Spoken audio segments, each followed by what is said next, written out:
কে দ্রুত চলে? একই রকম দেখতে চাকা দুটির দিকে তাকান। লক্ষ্য করুন একটির প্রান্তের দিকে এবং অন্যটির কেন্দ্রের দিকে কিছু বাড়তি ভর জুড়ে দেওয়া হয়েছে। চাকা দুটো উপর থেকে নিচের দিকে একই সাথে ছেড়ে দিলাম।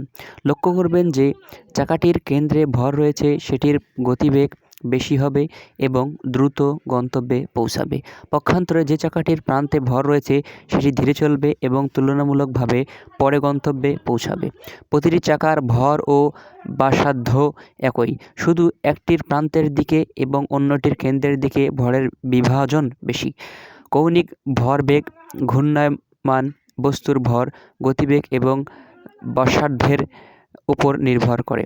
ভর কেন্দ্রের দিকে বেশি হলে কৌণিক ভরবেগ বেড়ে যায়, যা চাকাটিকে দ্রুত ঘুরতে সাহায্য করে। হ্যালো অডিয়েন্স, ভিডিওটি আপনার কাছে ভালো লাগলে একটি লাইক, একটি কমেন্ট এবং একটি শেয়ারের মাধ্যমে আমার কমেন্ট বক্সে জানিয়ে দিবেন এবং কমেন্টগুলোতে রিপ্লাই করার চেষ্টা করবেন।